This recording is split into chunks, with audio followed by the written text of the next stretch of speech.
로마서 1장에 보면은 이제 1장 전반부에 바울이 그리스도 예수의 복음 안에 자기가 얼마나 기쁜가, 나의 인생의 의미는 예수 그리스도의 복음을 위한 삶이다라고 자기 인생의 의미를 발견한 것을 고백을 하잖아요. 근데 그것이 또 하나의 우리에게 다가오는 복음이죠. 그러니까 우리가 성경을 항상 고정적으로 이렇게 생각하면은 안 됩니다. 그러니까 하나의 살아있는, 그러니까 복음이란 그리스도인데 이 그리스도에 관한 것만 복음이 아니라 그 그리스도를 내가 만난 게 복음이고, 그리스도를 만나 내가 그리스도로부터 기쁨과 평강을 얻었을 뿐만 아니라 내 어떤 삶의 의미, 내가 세상에 태어난 하나님께서 나를 부르신 그 목적, 하나님을 사랑하는 자, 곧 그 뜻대로인데 그 뜻이 아니라 정확하게 원문으로 하면 목적이에요. 목적. 프로테세우스. 목적. 하나님의 목적에 따라 우리가 만들어졌다. 그러니까 창세전에 하나님께서는 우리를 품에 두셨을 뿐만 아니라 우리를 목적에 따라 만들으셨다. 그런데 그 목적을 그리스도 안에서 내가 발견하는 거잖아요. 아, 내 삶은 그리스도를 위한 것이구나. 그럴 때 주님과 우리의 교환이 이루어지잖아요. 교환이. 쉽게 얘기해서 내가 내 삶이 그리스도를 위한 것이구나 이렇게 생각했을 때 그리스도는 정말로 내 삶에 대해 모든 것을 공급하시고 이렇게 교환을 시켜주지 않습니까?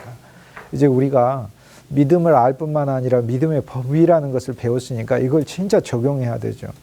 율법과 율법, 즉 문자와 문자의 법은, 문자는 문자로서만 법칙을 가지고 있잖아요. 이 문자가 나한테 법칙을 요구는 할 수 있지, 이 문자가 내 안에서 능력이 돼서 행하게 할 수 있는 그 자체의 생명은 문자 안에는 없는 거죠. 그러니까 문자는 죽이는 것인데, 그런데 그리스도께서 말씀하시기를 우리에게는 믿음만 있는 게 아니라 믿음의 법칙이 있다 이렇게 얘기했잖아요. 그러니까 내가 믿음을 갖게 되면 이 믿음 안에서는 이 믿음을 통해 어떤 법칙이 내 삶에 그때부터 일어난다는 겁니다. 그러니까 우리는 단지 내가 믿음을 갖는 것이 나의 어떤 공로나 나의 행위 또는 나의 결단 정도로만 생각해서는 안 되고, 어쨌든 내 차원에서 하나님께 여기고 작은 믿음을 내가 보일 때 그 믿음은 내 인생의 어떤 법칙을 만든다는, 이게 믿음의 법이에요. 로마서 3장 27절 말씀. 이거를 늘 언제나 일생 동안 사실 붙들어야 돼요. 믿음의 법칙. 그러니까 내가 믿음을 가지면 내 인생에 어떤 법칙이 생기는 거예요. 그 믿음에 따른 법칙이. 믿음은 뭐하고 같이 돌죠? 은혜랑 돌죠. 그러니까 믿음이 돌면 은혜도 저절로 돌게 돼 있고, 은혜가 돌면 또 내 믿음도 더 돌게 돼 있고, 믿음의 법칙이 나로 하여금 하나님의 뜻과 목적과 하나님의 경륜을 이루게 하는 삶으로 나를 끌고 가는 것이죠. 그러니까 이제 법칙이란 우리 의지 이상으로 뛰어난 것이거든요. 제가 지난 시간에 수도 없이 법칙에 대해, 우리 몸 안에 있는 법칙, 우리 바깥에 있는 법칙 수도 없이 설명을 해드렸잖아요. 그거는 내 의지 이상의 그 법칙들이 나를 구성하고 있고, 나를 구성하는 것도 수많은 법칙들에 의해 구성되어 있고, 근데 우리 주님께서 그리스도 예수 안에서 선물해 주시는 게 믿음을 주셨을 뿐 아니라 그 믿음을 내가 적용하여 이렇게 살았을 때 그 믿음의 법칙까지 내 안에서 작용하게 하시니까, 우린 진짜 정말 내 믿음이, 내 목적이, 내 삶의 목적이 그리스도를 위한 거라라고 내가 믿음을 적용하면 그 적용하는 그 순간부터 그 믿음의 법칙이 내 삶에 진짜로 작용하기 시작을 한다는 거죠. 하나님이 내 삶을 만지시고 정말 그분을 위한 삶이 되게끔 내 삶을 인도하시는 것이다.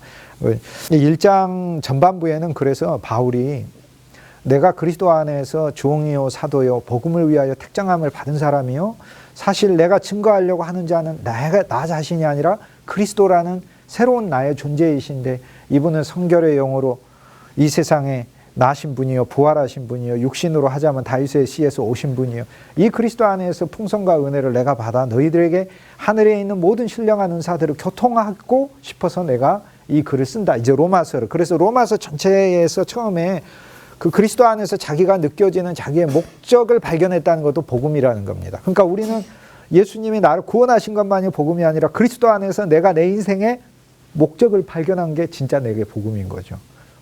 내가 왜 사는지 의미를 발견했다. 이것이 복음이구나. 근데 이제 1장 16절 복음에는 하나님의 능력이 나타나고 그 다음에 17절 복음엔 하나님의 의도 나타나고 그래서 그리스도 예수는 복음 기쁜 소식으로 우리에게 오셔서 그리스도 예수 안에 능력이 있어 우리를 구원에 이끌게 하고 그리스도는 우리에게 하나님의 의가 되셔서 의로 다가와서 우리에게 의를 선물하시고 의의 길로 인도하시고 우리에게 의를 조성하신 이걸로 가는데 이제 그 18절부터 보면은 하나님의 뜻에 거스르는 사람들에 대해 나오거든요. 1장에서 17절까지는 복음에는 하나님의 의가 나다. 18절에는 이제 하나님의 진노가 나타나요. 누구한테? 진리를 불의로 대하는 사람한테. 진리이신 그리스도를 불의로. 그리스도는 의가 아니다 라고 자기 의를 추구하거나 세상 의를 추구하거나 자기가 의가 되거나 아니면 자기죄에 빠지거나 이런 사람은 하나님의 진노가 하늘에서 내린다는 거예요. 그런데 이 사람들은 어떻게 되냐면 마음이 어두워져 하나님께 감사치도 아니하고 하나님께 영광을 돌리지도 아니하고 스스로 어두워지고 그리고 어리석어졌다 이렇게 얘기해요. 어리석고 어두워지고 감사치도 않고 영광을 돌리지 이게 사중으로 인간의 문제를 딱 적시를 한 다음에 뭐라고 하냐 하나님이 창세기 2장에 창조한 하나님의 형상을 그들이 바꿔버렸다고 그래요. 그 속에 창세기 2장에서는 하나님의 형상이에요. 그러니까 하나님의 형상은 누구냐면 그리스도죠. 그리스도는 모든 시간을 거슬러서 모든 원의 한 중심처럼 모든 것의 기원이시잖아요. 그리스도 예수는. 그러니까 사실 인간도 그리스도 예수를 따라 창조됐다는 얘기예요. 하나님의 형상을 따라 창조됐다는 얘기는 그리스도 예수를 따라 인간이 창조됐다는 얘기예요. 그런데 이 창세기 2장에 인간 속에 있는 그리스도 예수의 형상이 근데 산혼이기 때문에 혼으로서의 그리스도의 형상이에요. 영으로서가 아니라 혼으로서의 그리스도의 형상 그리고 육으로서의 그리스도의 형상이 하나님께 영광을 돌리지도 않고 감사치도 않고 스스로 생각 안에서 자기 생각과 관념 안에서 어두워지고 그리고 어리석어져서 어리석다는 하나님이 없다는 걸 얘기를 하는 거니까 삶에 하나님을 두는 것을 거부하여 어리석어지고 어두워지고 빛이신 그리스도로 자기 자신을 밝히지를 않고 스스로 자기 생각과 자기 학문과 자기 지혜와 자기 능력 아래서 자기 스스로를 밝히려고 그건 더 어둠에 빠지는 것이다. 그렇게 되면 어떻게 되냐면 하나님의 형상을 네 가지로 바꿔버렸다 이렇게 얘기를 해요. 첫째 뭐냐면은 사람, 두 번째 금수의 옛날 성경에 새로운 개역 개정에 보면은 이걸 나눠놨어요. 금하고 수를. 금은 새, 수는 짐승 이렇게 나눠놨어요. 헬라어도 원래는 네 개로 나눠져 있어요. 근데 옛날 개역 성경은 사람과 금수와 기는 것과 이렇게 되니까 꼭 세 개 같은데 세 개가 아니라 원문에 의하자면 네 개예요. 그리고 개역 개정도 나눠놨어요. 원래 영어 성경은 네 개로 다 나눠져 있어요.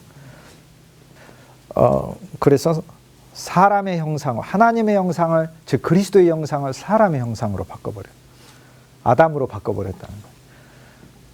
그리스도의 형상을 새의 형상, 독수리 또는 까마귀,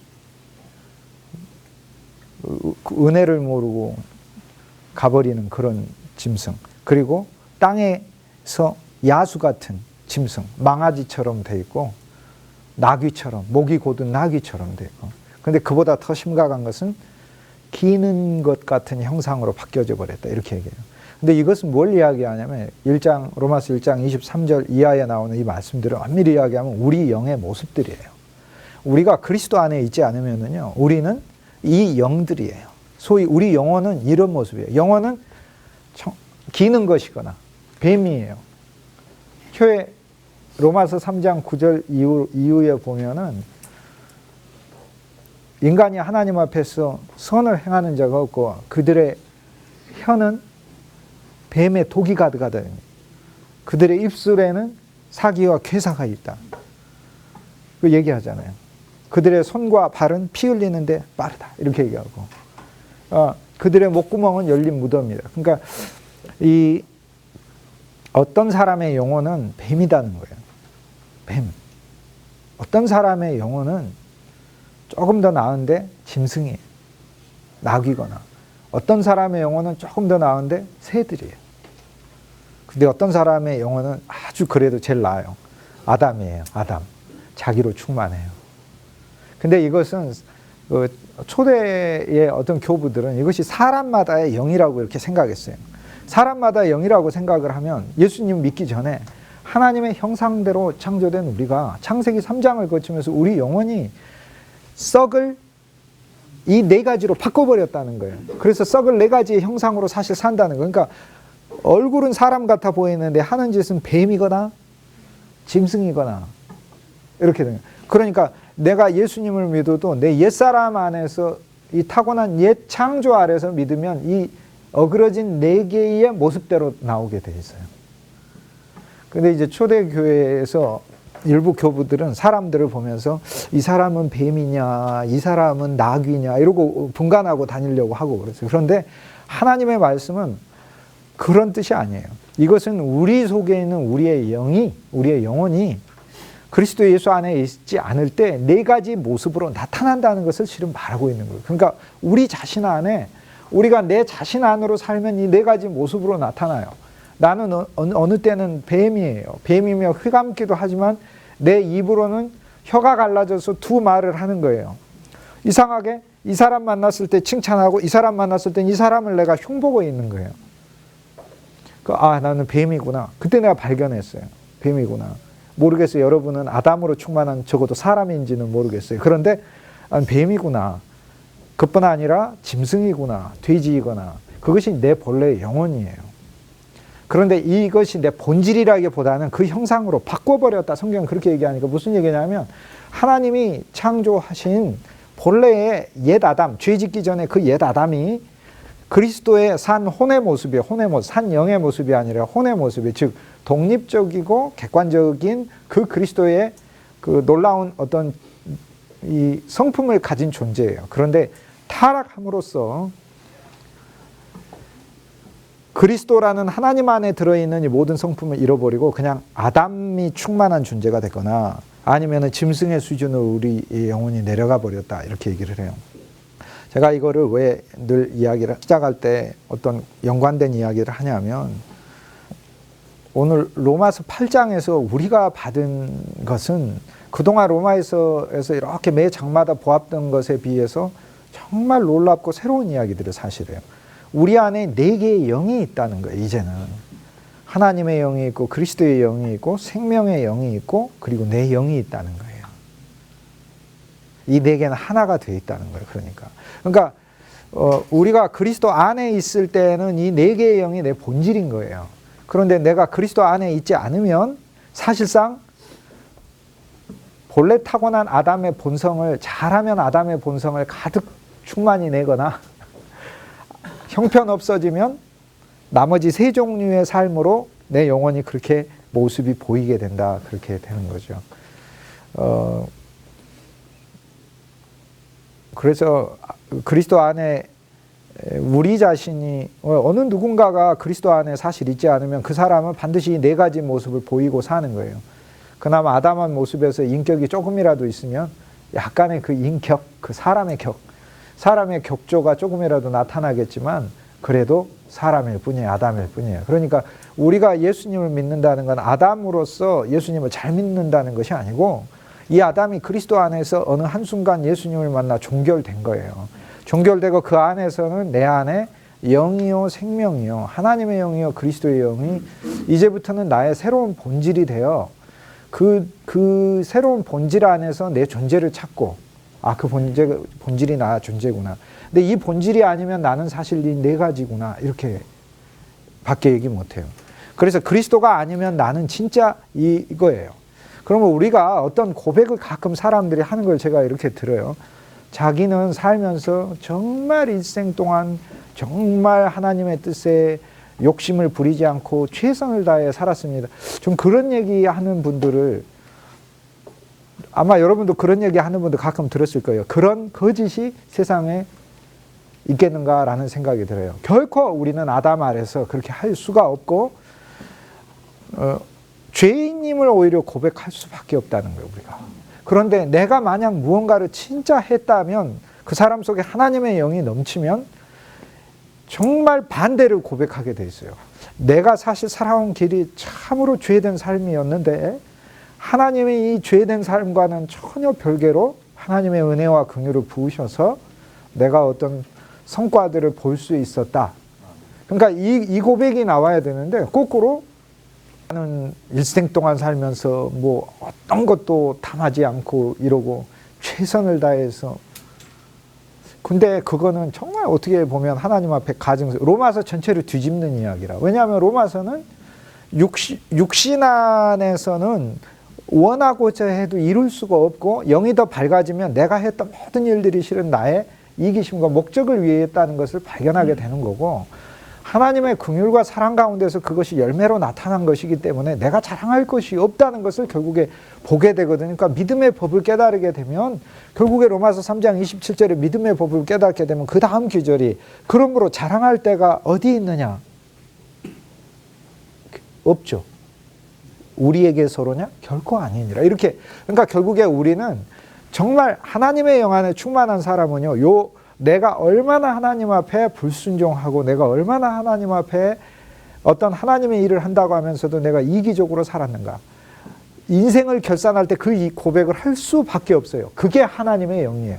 그게 하나님의 영이 오면 그 하나님의 영은 내 육신이 로마서 8장 전반부에 육신이라는 것이 했던 그것이 하나님 앞에 얼마나 하나님을 적대했는가를 고백할 수밖에 없는 것이고, 결국 내가 한 일이 있다면 이것은 내가 한 일이 아니요 내 안에 계신 하나님께서 하신 일이거나 하나님 그분이 하신 일이기 때문에 나는 사실 정말 자랑할 것이 없다는 것을 고백할 수밖에 없어요. 그것이 하나님의 영에 충만한 사람의 결국 고백이에요. 그러니까 하나님의 영에 충만한 사람일수록 자기의 옛 본질을 고백할 수밖에 없고 그리스도 안에서 그분이 행하신 일을 간증할 수밖에 없는 거예요.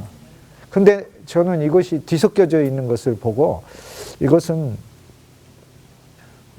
진짜 아니다라는 생각이 들어요. 저는 100번, 1000번 뭐 그런 생각에 있어서는 저는 양보할 생각이 없어요. 양보하고 할 수도 없어요. 그게. 왜냐하면 하나님의 영이 오셔서 하시는 일의 본질이 우리 육신의 무익함과 우리 자신이 얼마나 하는 일들이. 그러니까 이제 오늘날 한국교회 개혁 다 이야기를 많이 합니다만 그 외적인 개혁을 이야기를 하거나 아니면은 뭔가 성취를 이뤄내고 어느 정도 모르겠어요. 개인 안에서 뭔가 이제 보일 수 있는 업적을 이뤄낸 사람들은 말로는 하나님이 축복해 주셔서 이루었다고 하지만 거기에 동시에 고백돼야 될 게 있어요. 그 하나님이 축복하시는 가운데 자기는 정말로 하나님 앞에 죄 가운데 일했다는 것을 고백할 필요가 있어요. 이것이 하나님의 성령에 충만한 사람의 사실 고백이에요. 진실로. 저는 근데 그 고백을 사실 잘 못 들어보겠어요. 제 개인적으로 이렇게. 그래서 그런 점들이 개인적으로 마음이 좀 많이 안타까운 생각들이 들어요. 이게 바로 마틴 루터가 실은 하고 싶은 이야기예요. 하나님의 영으로 충만할수록 우리는 우리 자신에 대한 소망을 끊는 것이다 라고 하는 거. 오늘 나눠준 거 한번 읽어보도록 하시겠습니다. 한글로 된 거. 어디에 우리 자신의 의, 우리의 선한 행위들, 우리의 의지의 자유, 일어나는 모든 일들에 있어서의 운이 끼어들 여지가 있겠는가? 운 좋아서 그렇게 되거나 하는 게 있겠는가? 이것, 곧 이 모든 것들에 대한 부정이, 운이 좋거나 상황이 좋아서 됐다는 이 부정이 사도와 바울과 마찬가지로 우리가 설교해야 하는 것이다. 운으로 되는 것, 그런 것들이 아니에요. 그렇게 하는 것만이 바르게 설교하는 것이 되기 때문이다. 이는 육체의 지혜를 멸하는 것을 의미한다. 우리 안에 육체가 지혜가 있는데 육체의 지혜가 멸해져야 돼요. 그리고 부정돼야 돼요.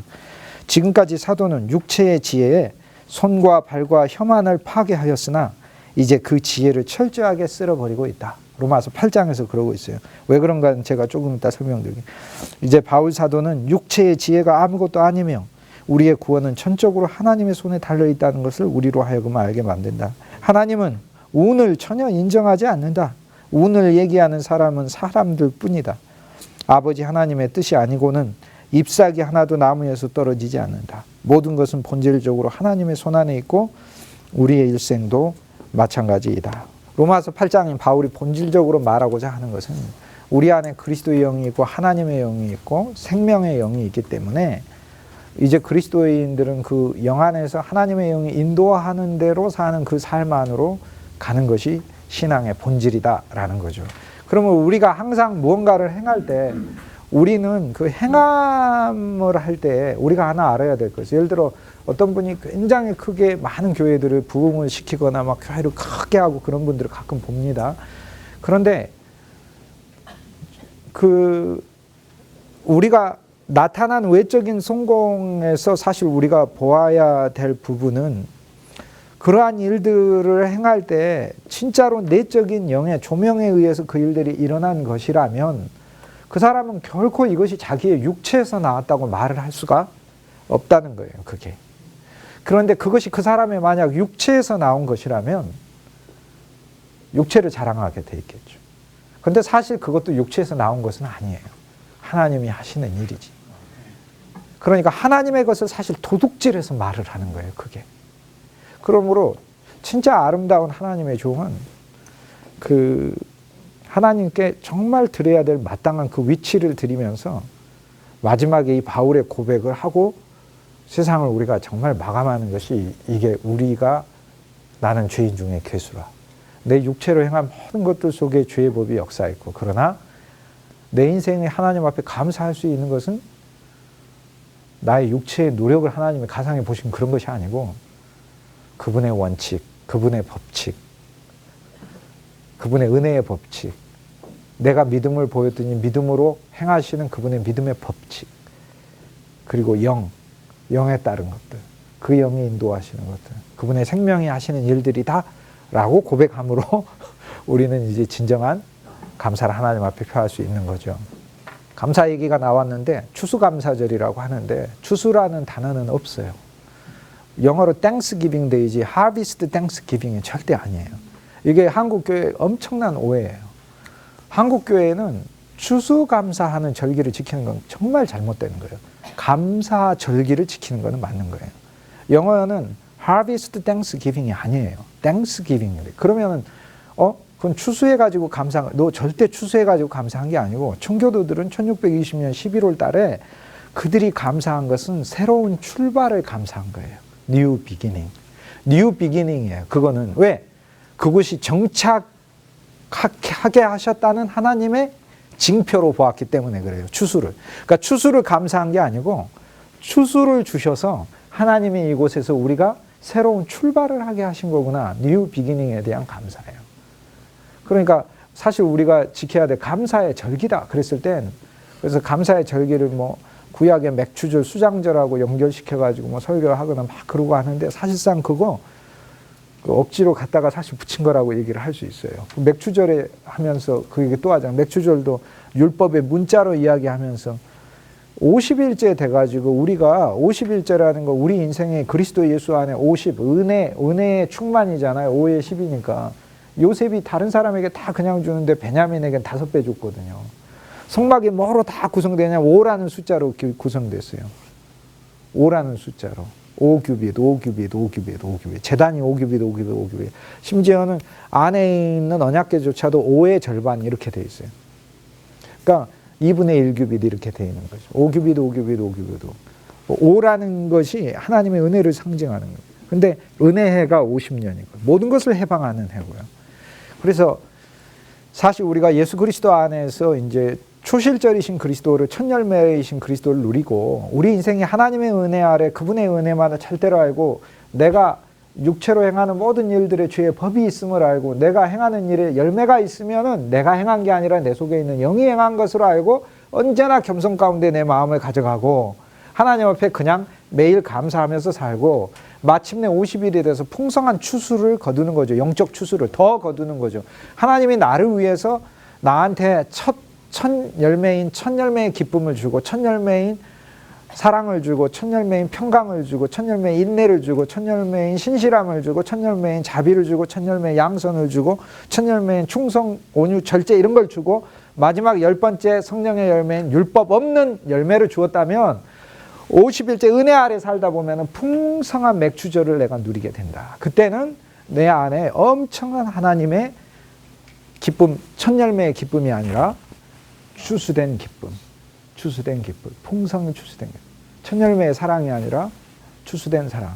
근데 그거는 맥추절의 영적 의미고 감사절은 11월 달의 감사절은 사실 곡식 추수하고 아무 상관이 없어요. New beginning이에요. 새로운 출발.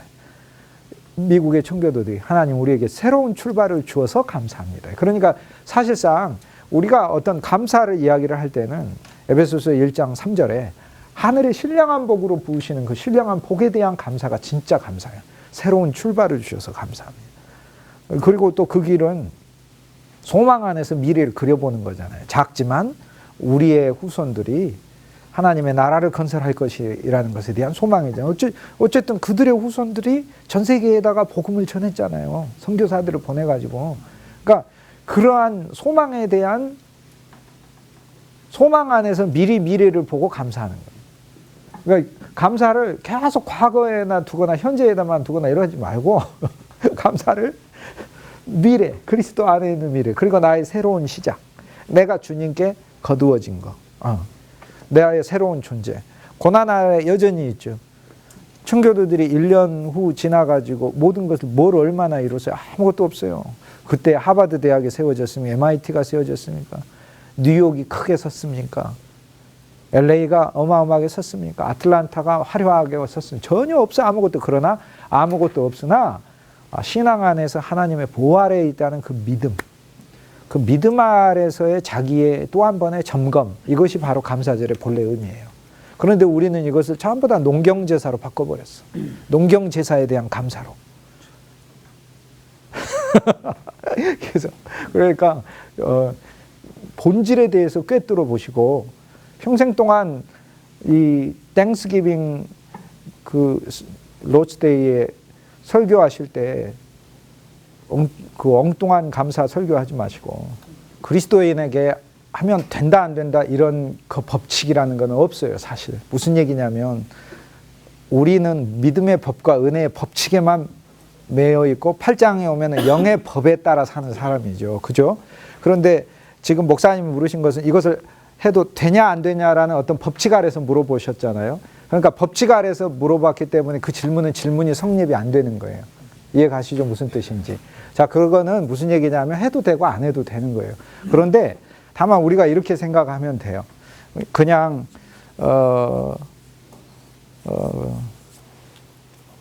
해도 되고 안 해도 되는 것 같아요. 하는 거 뭐 그 어리석다 정죄하고 뭐 그럴 필요도 없는 거, 어리석은 것도 아니고요. 다만 우리가 그것들을 자꾸 그러니까 눈에 보이는 것들로 자꾸 돌아가고 그러면 안 돼요. 저희가 왜 라스베가스나 이런 데 가가지고 돈 따면 안 된다고 얘기하잖아요. 한번 우연히 처음 갔는데 돈 따면 이거 큰일이에요. 이거는 사실 진짜예요. 길 가다가 돈을 한번 10,000원짜리 한번 주기 시작하면 그 사람은 계속 땅만 보고 살게 되거든요. 진짜로 그래요. 사실 우리가 정말 감사라고 하는 것은 그것이 아니에요. 아들과 함께 그 아들을 우리에게 주시니까 아들과 함께 모든 것을 주시지 않겠느냐. 그 어찌 그 보이는 부분만이겠어요? 그게 아닌 거죠. 오늘 바울은 로마서 8장에서 뭐라고 이야기하냐면 만물을 우리에게 주셨다고 얘기해요.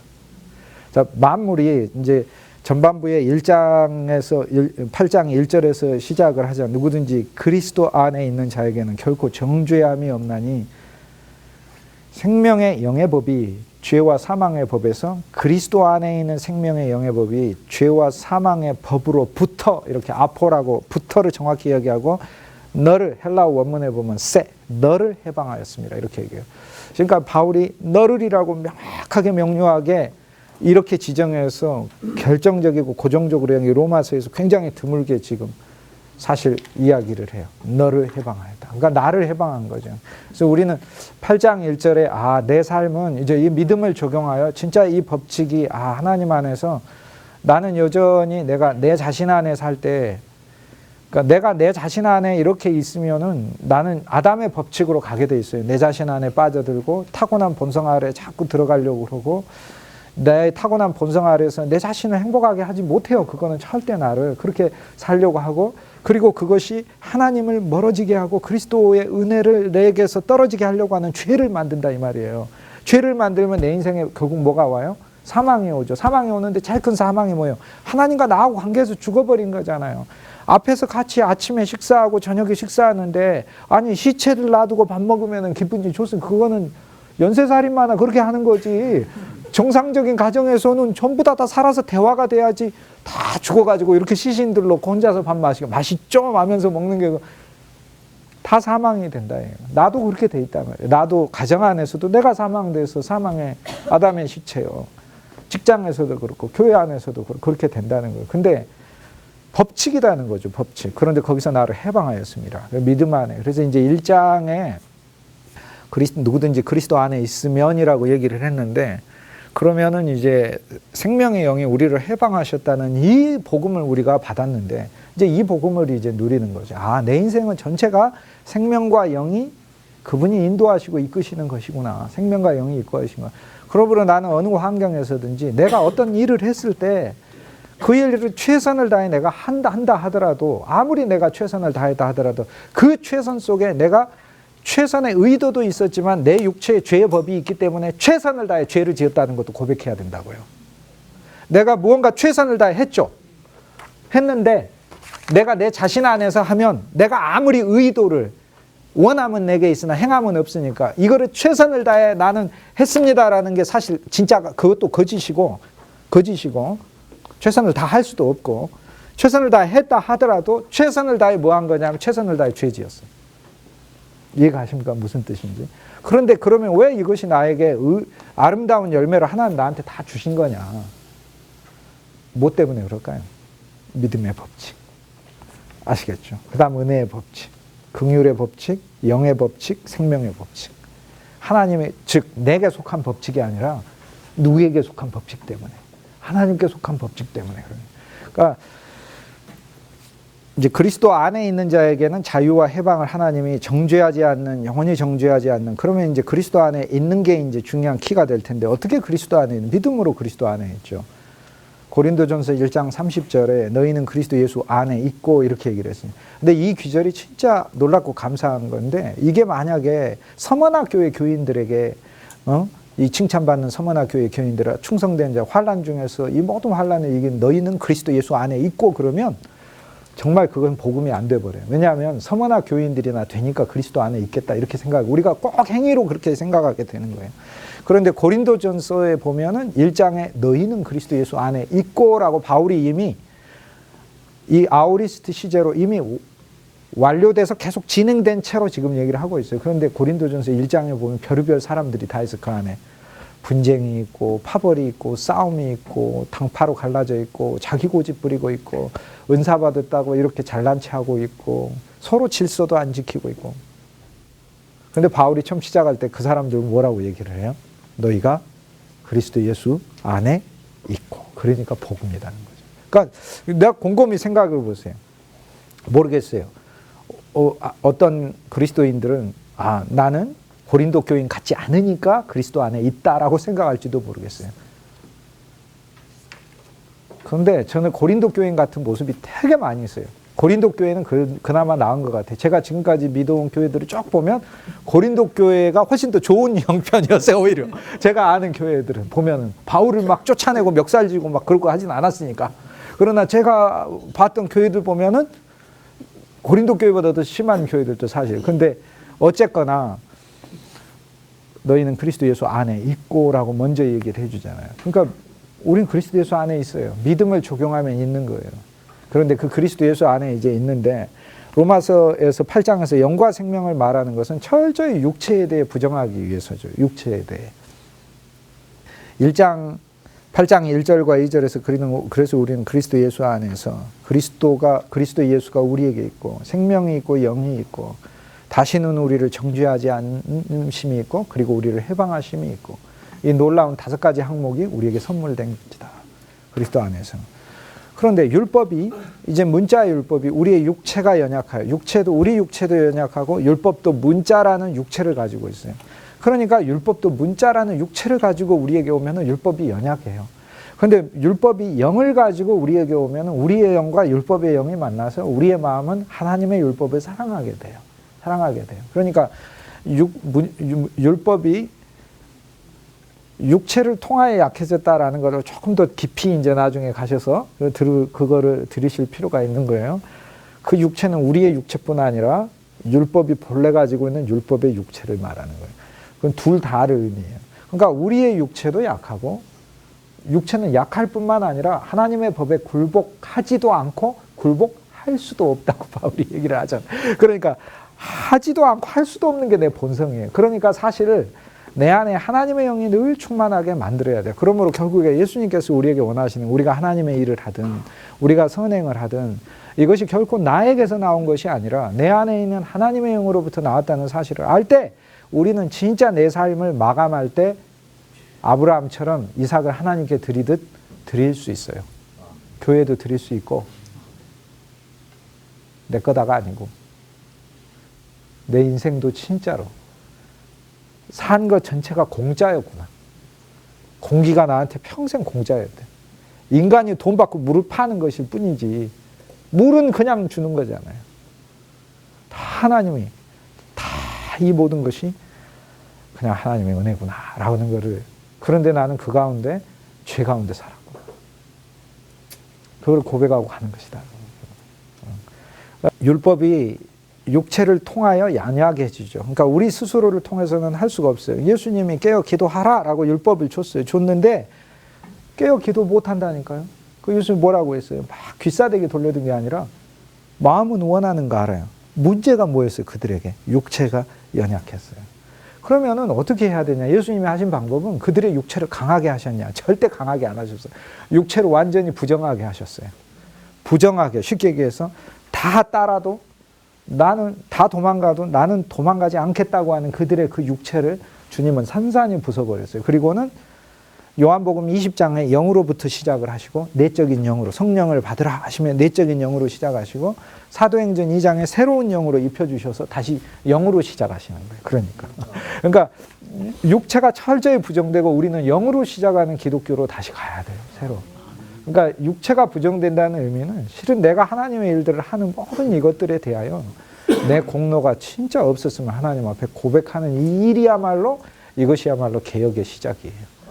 이것이야말로 개혁의 시작이에요. 그러니까 율법이, 육체는 그러니까 7장에서 이미 육체와 우리 그리스도 안에서의 내 참 나하고의 이 관계를 보여줬고, 내 육체가 스스로 계명을 알아 이 계명을 하나의 법칙으로서 내가 하려고 해도 안 되게 하는 법칙이 내 안에 하나님께서 마련해 놓은 법칙을 해놨다 이 말이에요.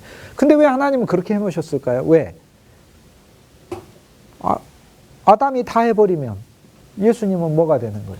괜히 십자가에서 괜히 죽으신 거잖아요. 뭐하러 죽으셨어요? 그리고 괜히 부활하셔서 괜히 생명을 주시는 영이 되셔서 우리 속에 계실 필요도 없잖아요. 내가 다 아담에 대해서 할 수 있어요.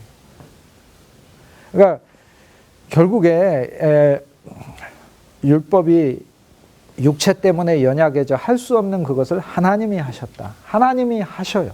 하나님이 하셔서 하나님이 하신 것을 내가 선물로 받아 이제 내 안에, 그러면 이것이 이루어지는 게 이제 진짜 내가 해야 될 일이잖아. 내 행함으로 이루어지는 게, 그 행함으로 이루어지는 것에 대해 바울이 로마서 8장에서 말하는 거, 이것을 영과 생명 아래서 행하라는 거예요. 행함이 중요한 게 아니라 영과 생명 안에서 행함이 중요한 거예요. 왜냐하면 자기로 행하면 행하지 아니한 것보다 더 못한 결과가 나와요. 육체로 행하고 자기로 행하고 그러면 결국에 자기만 영광받게 되는 거예요. 그러니까 철저히 바울은 그 영과 생명 안에서 행한다는 거, 서로 우리가 어떤 일에 대해서 무언가를 했어도, 여러분이 설교를 참 아름답게 하셨네, 누가 은혜 받았네, 여러분이 아름답게 한 게 아니죠. 여러분 속에 있는 그리스도의 영이 아름답게 했다는 거예요.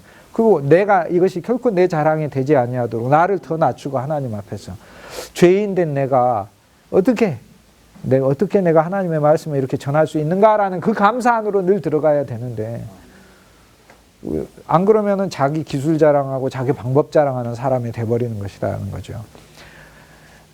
율법의 요구를 하나님께서, 우리의 육신이 연약하여 율법의 요구를 이룰 수 없어요. 율법은 우리한테 와서 요구한다고 했잖아요. 율법은 우리 입을 막고 심판 아래 있게 하고 우리를 정죄할 뿐만 아니라 하나님의 정죄를 우리한테 선언하죠. 정령 죽으리라 선언할 뿐 아니라 요구까지 해요. 율법은 왜냐하면 그 엄청나게 많은 그 항목들을 통해요. 근데 율법이 요구하는 것은 결국 무엇이냐? 예를 들어서 이렇게 생각하시면 돼요. 할아버지가 손자 불러가지고 이야기해요.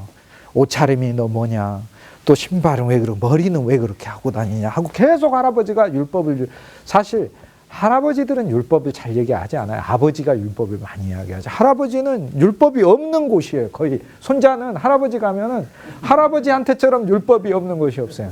제가 아주 정말 귀여워하는 우리 성도님 그 자녀가 있는데, 미국에 있는 그 제가 아는 성도님과 아이예요. 아이인데 저는 그 애처럼 정말 예쁘고 막 하는 애를 참 드물게 봐요. 정말 너무 예뻐, 얘가. 너무 예뻐요. 근데 참 예절 바라요. 정말 예절 바라요. 식탁에서 할 때도 밥 먹으면 막 도망가고 이렇게 하잖아요. 그냥 자기 하려고. 그런데 하면은 그 아빠가 불러가지고 딱 조슈아 딱 불러 그러면 딱 와요. 그러면은 What do you have to say? 뭔 말을 해야 되지? 딱 그러고 그러면은 Excuse me 하고 먼저 일어나겠습니다고 2살, 3살밖에 안 된 애가 그러고 나서 이렇게 일어나서 나가는 거예요. 그렇게 아버지. 그런데 할아버지가 한국에서 오랜만에 와가지고 그 아이랑 딱 2주 놀았는데 부모가 2년 동안 교육한 거 완전히 망쳐버려요. 할아버지한테 가가지고 그랜파 this 이러면은 가게 가갖고 this 이거 이러면 바로 사주니까 this 이러면 바로 사주고 자기 엄마 아빠한테 이거 이야기하면은 절대 안 사주고 안 돼. 이거 이야기해도 안 돼. 이거 이야기하면 그거는 연말에 크리스마스 때 뭐 이렇게 얘기하고 할아버지는 이거 얘기하면 바로 이거 얘기하면 바로 오히려 법이 없는 곳이 할아버지죠. 근데 제가 이제 예를 들어 진짜 할아버지는 법이 없어요. 그러니까 진짜 사랑이죠, 사랑. 근데 예를 들어 그냥 할아버지가 손자에게 이런저런 아버지가 이런저런 법들을 말한다고 할 때 그 아버지는 네가 신발 제대로 신고 다니고 머리 제대로 하고 다니는 게 그게 본래 목적이 아니고요. 사람이 사람으로서 갖춰야 하는 하나의 아름다운 인격에 관하여 말을 하고 있는 거죠. 많은 구약의 조항들은요. 그 조항 자체가 지켜지는 것이 율법의 요구가 아니고 이 조항들을 통해 나와야 되는 하나의 인간상이 있어요. 그 인간상이 누굴까요? 아담이에요? 그리스도예요? 그리스도죠. 그러니까 율법의 요구란 무엇이냐면 구약에 있는 이 많은 계명들, 이 계명들은 실은 그리스도의 마음인 거예요. 그리스도 그분인 거예요. 그러니까 이 많은 계명들은 우리한테 와서 뭘 요구하냐면 그리스도를 요구해요. 당신한테 그리스도의 마음이 있냐? 그리스도의 인격이 있냐? 그리스도의 향기가 있냐? 그리스도의 생명이 있냐? 그리스도의 본성이 있냐라고 요구해요. 그래서 구약의 이 많은 조항들은 실은 온 우주에서 유일한 참 자아이시고 완벽한 자아이시고 부족함과 결핍이 없는 자아이시고 자기 분열도 없는 자아이시고 분열이 없으니까 그분의 신성과 인성도 온전히 통합되어 있으시고 이 한 인격을 나한테 요구해, 율법이 와서. 근데 그 인격을 내가 이룰 수 있나요? 그러니까 강원도에 있는 할머니가 김연아 선수처럼 해보려고 매일 재산을 다 털어가지고 논을 스케이트장으로 바꿔가지고 매일 하셔도 절대 김연아처럼 할 수가 없고요. 김연아처럼 할 수 있는 선수도 전 세계에서 김연아밖에 없어요. 그런데 할머니가 김연아처럼 할 수 있는 방법이 딱 한 가지가 있어요. 김연아로 태어나는 거 외에는 안 돼요. 그게 방법이에요. 율법은 우리에게 그리스도를 요구하는데 율법의 많은 이 요구가 이루어지게 하려 하심이라. 이 안에 그리스도를 누가 이루냐면 그리스도가 이루신다는 거예요. 그러니까 오늘 우리는 로마서 8장을 보면서 우리는 새로운 하나님 앞에 우리의 목표를 새로 발견해요. 율법의 요구가 로마서 3장에서는 19절에 모든 사람들의 입을 막고 이 계명들을 보면 하나님, 난 참으로 죄인입니다. 그뿐 아니라 나는 지킬 수 있는 힘이 참으로 내게는 없나이다. 당신의 법은 너무 높나이다.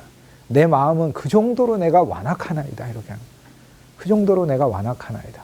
그러니까 우리가 회개를 그 정도까지 들어가야 돼요. 어설프게 행위 조금 회개하고 그러는 게 아니라 내 존재 자체가 정말 하나님의 은혜가 아니면 한순간도 살 수 없는 죄인입니다. 라는 거, 그 정도까지 들어가야 돼요, 회개가. 그때 진짜 이상하게 내 안에 나를 의롭게 하시는 하나님의 은혜가 정말 더 감사한 거예요. 빛이 환한데 형광등 하나 켜놓으면 별로 영향이 없죠. 빛이 환할 땐. 그런데 캄캄할 때는 형광등 하나도 그렇게 빛이 되든 하나님의 은혜란 나의 죄됨 속에서 발견되어져야 그것이 진짜 내게 강렬한 빛으로 다가오는 거죠. 강렬한 빛으로. 그래서 이 로마서 8장에서 우리는 율법의 요구, 바로 이게 그리스도입니다. 그래서 이제 우리에게 온 하나님의 영과 하나님의 생명은 본질적으로 무엇을 위한 거냐? 그냥 능력 줘서 뭐 하기 위한 그런 게 아니에요. 우리 안에 그리스도를 이루게 하시는 거예요. 그것이 목적이에요. 그 다음에 보면은 우리 안에 하나님의 영과 생명이 온 것은 우리로 하여금 육체를 따라 행하는 자가, 육체를 따라 행동한다는 게 아니고 걷는다는 단일행자예요. 단일행자, walk, 걷는 걸 말해요. 파라파티오라는 헬라어 단어인데, 행하다라는 헬라어 이 단어는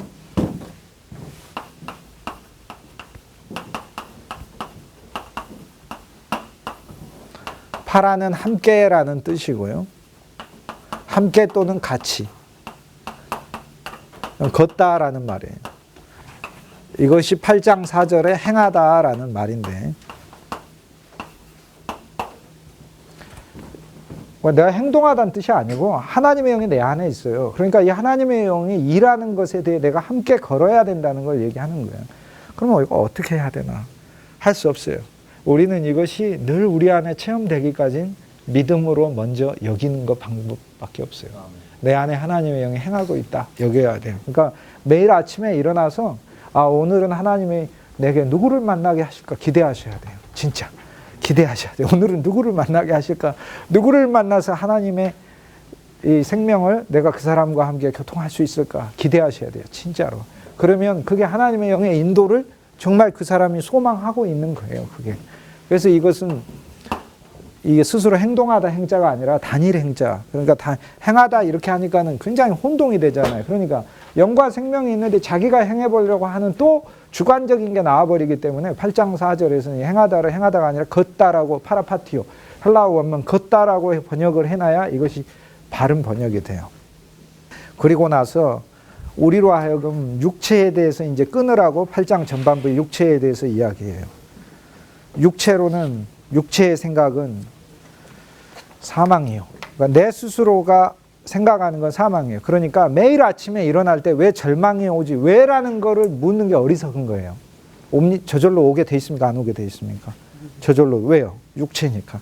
육체는 저절로 좌절과 고민과 어려움을 저절로 나한테 주게 돼 있어요. 염려와 불안을. 그런데 내 안에 그리스도가 계시고 그 그리스도로 내 자신을 옮겨놔야 돼요. 옮겨놓는다는 표현을 또 더 정확하게 우리가 어떤 영적인 면의 언어로 사용하자면 그게 그분이 나다. 내 안에 그리스도가 계신다. 라는 새로운 이고를 발견하는 거예요. 새로운 이고. 새로운 자아를 발견하여 그 그리스도 안에서 그래서 육체의 생각은 사망이요.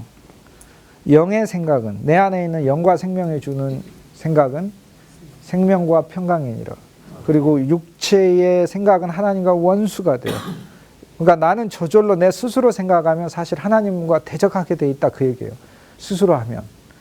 그러니까 언제나 내 안에 하나님의 영과 생명이 그러니까 결국에 자 보세요. 지금까지 계명을 놓고 내가 막 믿어보려고 하고 그리스도도 없고 영도 없고 생명도 없는 여기에서 벗어나서 지금 하나님의 계명하고 나하고 씨름하는 단계로 가지 말고 지금 내 안에 그리스도가 와 계신단 말이에요. 이 그리스도와 나와의 교제 신앙으로 들어가라 그 얘기예요. 이렇게 매일 더 교제 안으로 들어가면 이것이 나에게 법칙이 된다. 영의 법칙이요 생명의 법칙이 된다. 그것이 영과 생명의 법칙이에요. 이 영과 생명의 법칙은 나를 옛날에 죄와 사망에 얽어매었던 이것으로부터 나를 해방하신다는 거예요. 근데 이 해방의 체험이 진짜로 정말로 돼요. 그러니까 왜 내 자신은 자신은 공고할 수밖에 없어요. 자신이 공고하지 왜 자신이 공고하지? 자신이 왜 내가 공고할까라는 질문 자체가 어리석은 거예요. 나는 공고할 수밖에 없는 거예요. 아담은 공고한 거예요. 아담 이꼬르 공고. 그러니까 아담 이꼬르 공고인데 아담이 왜 공고하냐를 묻는 질문이 그거는 말이 안 되는 자. 아담은 공고해요. 그러나 그리스도는 공고하지 않아요. 그러니까 언제나 내가 내 자신 안에 갇히지 않도록 그리스도 안으로 나를 이동시키는 것이 이것이 영과 생명이 우리 안에 있고 그래서 바울은 로마서에서 영과 생명 안으로 우리에게 이동하라. 그래서 이거를 위해서 먼저 육체를 끊어라. 육체를 어떻게 끊냐? 육체를 끊어야 밥 먹지 말고 뭐 생활을 그런 말을 하는 게 아니라 내가 행동하는 그 모든 것들에 대하여 신뢰하지 마라. 그 아까 바울 이게 우리 루터가 한 말이 이거든. 그를 신뢰하지 마라. 내가 하는 행동들에 대해 신뢰하시지 마시라고. 예를 들면 이런 게 저는 가끔 이런 게 있어요. 오늘 아침 이거 중에 하나는 오리겐의 그 로마서 주석은 제가 집에 있는 책에서 복사를 했거든요. 복사를 해가지고 예를 들어 이 책을 내가 가져가서 복사해야지 하면 잊어먹어요. 그러니까 복사를 했어요. 복사를 해가지고 책상에다가 이렇게 놔두고 가져가야지 하면 잊어먹어요. 그래서 저는 복사를 한다면 어떻게 하냐면은 구깃구깃 해가지고 제 신발 위에다가 올려놔요. 이렇게. 그 다음날 실어야 돼. 신발 위에다가 그대로 이렇게 올려놔요. 그거 피할 수가 없잖아요. 이거를.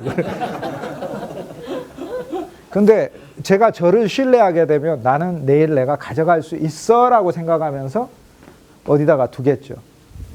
근데 몇 번 실패를 하고 나서부터는 신뢰를 안 해요. 저를 안 믿어요. 그래서 저는 사실 저의 말도 안 믿고 제 자신도 안 믿어요. 그러니까 여러분도 믿으려고 하지 마세요. 저를. 안 믿어요. 근데 그 다음부터는 나를 신뢰하는 것은 끊어졌는데 나에게 얽어매어져 있는 아름다운 법칙을 제가 믿기 시작했어요. 하나님의 은혜의 법칙. 은혜만 믿은 게 아니라 은혜의 법칙. 믿음의 법칙. 내가 나를 믿는 게 아니라 그리스도를 믿을 때 그 믿음이 내게 법칙을 말해. 그걸 믿기 시작을 합니다. 그러니까 육체를 우리는 육체로 뭔가를 하는 거를 원함이 있고 해야 하는 거를 7장에서 바울은 사실 말하고 있어요. 그리고 8장도 말하고. 그런데 8장에서 그러면 영과 생명의 원리란 무엇이냐. 내가 무언가를 이걸 행할 때 결코 이것은 내가 행한 것이 생명을 냈다고 생각하지 말라는 거예요. 내가 행한 것은 정말로 많은 사망들을 실은 만들어내지만 그런데 왜 생명이 나왔지? 라는 것은 그것은 바꾸시는 분의 법칙에 의해서다. 그것이 영과 생명의 법이다. 결국 나에게서 나온 게 아니라 그분이 하실 것을 믿고 행하는 것이다. 자, 그렇게 되면은 우리가 내 안에 있는 영과 생명이 나를 인도하심 가운데 이제 점점 깊이 들어가서 나중에 어떻게 되냐면 그 영과 생명이 인도하는 것, 그 수준까지도 계속 들어가게 돼요. 근데 이제 그 어떤 육체 안에서 생각한다는 이 말은 내가 육체로 무언가를 막 어떤 믿음의 행위들도 육체로 하는 행위들이 있어요. 금식을 막 많이 해야 된다든지. 근데 이것은 바울이 약간의 유익이 있다고 그랬지 엄청난 유익이 있다고 하지는 않았어요. 그러니까 본질적으로 우리 안에 영성이라는 것은 나의 육신의 훈련에 의해서 이루려고 완성하려고 하는 것은 잘못이에요. 본질적으로 나의 깊은 영성은 나의 육신의 훈련, 기도, 금식, 내가 있는 어떤 내 삶의 어떤 내가 절제하는 이런 것들로만 오는 게 아니고 본질적으로 진짜 나의 영성의 기본 뼈대는 내 안에 있는 예수 그리스도의 영과 교제를 통해서 오는 것이다. 그분의 생명을 통해 오는 것이다. 이게 이제 바울이 8장에서 말하려고 하는. 그래서 초반에 육체에 대해서 신뢰하지 말라 이렇게 이야기를 하고 그 다음에 우리 안에는 하나님의 영이 거한다. 그 믿음 안에 있고 하나님의 영이 너희 안에 거하시면 너희가 육체에 속하지 아니하고 영에 속하나니 했어요. 우리 안에 하나님의 영이 있잖아요. 그래서 하나님의 영이 있으니까 내가 육체에 속해 있다는 데 믿음 안에 살고 누구든지 그리스도의 영이 없으면 그리스도인이 아니다. 그리고 얘기하고 그 다음에 이건 8장 9절에서 너희 안에 그리스도의 영이 있고 하나님의 영이 있다 이렇게 얘기한다면 8장 10절에 보면 너희 안에 그리스도가 거하시면 이라고. 실은 누가 거하고 있냐면 하나님의 영과 그리스도의 영을 통해 거기에 뚜렷하게 아름다운 한 인격이 우리 속에 들어와 있는 거예요. 누구예요? 그게 그리스도라는 거예요. 그러니까 하나님의 영, 성령과 그리스도의 영, 예수 그리스도의 영을 통해 우리 안에 아름다운 한 인격이 우리 안에 사실 들어있어요. 그게 그리스도 예수다. 그래서 그리스도께서 너희 안에 거하시면은 너희 죽을 몸에도 생명을 주시리라. 이게 이제 진짜 8장의 복음이죠. 그러니까 실은 내 육체로 행하고 내 몸으로 행하는 많은 것들이 죽은 몸이라서 죽은 몸으로 행하는 것인데 내 안에서 영과 생명으로 그리스도가 내 안에서 행하신다는 그 믿음 안에서 할 때 내가 하는 일들이 죽은 몸으로 하는 것 같지만 그 안에 생명이 나타난다라고 바울이 얘기를 하고 있어요. 그래서 마침내 이것이 완성이 되면 우리는 이제 어느 수준까지 갈 수 있게 되냐면 우리가 하는 모든 일들 가운데 정말 그리스도가 진짜 실제로 막 역사하는 그것을 내가 볼 수도 있고 상대도 볼 수 있고 모두가 함께 누릴 수 있는 그 정도 깊이까지 우리가 가야 하는 것이죠. 그까지. 그리고 이제 11절에 예수를 살리신 이의 영이 너희 안에 거하시면 예수를 살리신 이의 하나님의 영이 우리 안에 거하셔서 하나님의 영이 예수님 속에 충만하셔서 예수님이 육체로 죽었을 때 하나님의 영이 예수를 부활했잖아요. 우리가 받은 영은 그런 영이라는 거예요. 그러니까 우리가 받은 영은 결국에 나 한 사람이 옛사람도 십자가에서 죽지만은 내가 아름다운 죄 없는 하나님 앞에 온전한 사람으로 산다 할지라도 십자가를 가야 하는 것이 내 삶인 것이고 그런데 결국에 그런 나를 부활 안에서 일으키시는 영이 내 안에 있어서 그리스도 예수를 죽은 자 가운데서 살리신 이가 그리스도 예수의 영을 통하여 8장 11절 규절은 사실 보통 그 깊이 있는 이해가 필요하지 않은 규절인데요. 이건 무슨 얘기냐면 우리 안에 예수 그리스도께서 예수님이라는 하는 인간 자체를 하나님의 영이 다시 살렸잖아요. 그런데 우리가 받은 하나님의 영이 그런 영이라는 거예요. 그래서 하나님의 영은 우리 속에 와서 우리를, 예수는 곧 우리니까 우리를 다시 하나님은 살리시는데, 살리시는 우리는 그때는 예수를 살려 예수 그리스도가 되게 하셨듯, 부활하신 예수님은 그리스도시잖아요. 그리스도라는 건 만인을 구원하시고 만인에게 살아있는 말씀이 되어 다가오시는 선지자시요, 만인의 삶을 통치하시는 왕이시요, 만인의 죄를 하늘에서까지도 계속해서 이미 속하시고 하늘에서도 계속해서 중보하시는 대제사장이시라는 것을 얘기하니까 그분의 영원한 사역을 말하는 것이니까, 그리스도라는 건 지상에서만이 아니라 영원한 사역 전체를 말하는 거니까, 그리스도 예수의 영이 우리 속에 있으면 그 영을 통하여 하나님께서 우리를 예수로만 살리는 게 아니라 예수 그리스도로 살린다는 거죠. 그러니까 그거는 굉장히 깊이 있는 수준으로 우리가 이제 누릴 수 있는 말씀이에요. 그리고 나서 바울이 이제 만물에 대하여 이제 이야기를 합니다. 만물에 대하여 이야기를 하는 이유는 뭐냐면, 우리 죽을 몸에도 생명을 주시고 그 다음에 우리를 죽은 자 가운데서 살리시는 예수 그리스도로 그분과 연합하여 우리를 살게 하시는데, 우리의 그러면 이 일들은 그리스도 예수가 죽은 자 가운데서 살았기 때문에 우리도 많은 고난을 그리스도와 함께 받아야 한다라고 바울이 얘기를 하면서, 그 많은 고난에 대해 이 고난이 어디서 오는가 이렇게 곰곰이 이야기하는 과정에 피조물 얘기를 합니다. 고난은 어디서 첫째 오냐면 피조물에서 옵니다. 일하잖아요. 환경은 나한테, 세상의 만물 피조물이 나에게 결코 좋은 것만 주는 게 아니잖아요. 지진도 오잖아요. 기근도 오고 환난도 오고 핍박도 오고 위험도 오고, 만물은, 그 만물은 사람도 해당되잖아요. 피조물이. 그런데 이 피조물이 허무한데 굴복하는 것은 피조물 스스로의 뜻이 아니라 굴복하게 하시는 이의 뜻이라, 이렇게 얘기합니다. 근데 이 허무라는 단어가, 피조물이 허무한데 굴복한다 할 때 이 허무라는 단어가 메타이오테스라는 헬라어 단어인데, 메타이오테스는 헬라어 단어. 이 단어가 사실 어떤 단어냐면, 구약에서 어떤 단어냐면, 아담이 아들 셋을 낳죠. 가인을 낳고 아벨을 낳고 셋이라는 아들을 낳아요. 그래서 셋을 통해서 에노스, 게난, 마할랄렛, 야렛, 마할랄렛, 그리고 무드셀라, 에녹, 무드셀라, 노아, 라멕, 노아, 이런 식으로 이어진단 말이에요. 근데 아벨은 죽잖아요. 이 아벨이라는 이름의 뜻이 아벨, 헤베르.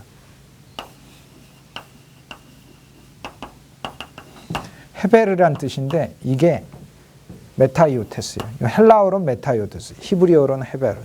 요게 무슨 단어냐면, 전도서 1장 처음 시작할 때 해 아래 새 것이 없어요. 그죠? 해 아래 사람이 행하는 모든 것이 헛되고 헛되니 헛되고 헛되도다. 6번 헛되고 헛되도다 나와요. 히브리어로는 헤베르. 그런데 헬라어로는 70인역에 정확하게 전도서 1장을 헛되다 뭐라고 얘기하냐면 메타이오테스.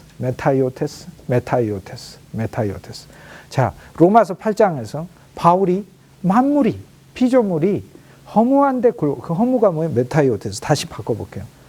만물이 헛되게 되고 헛되게 되는 것은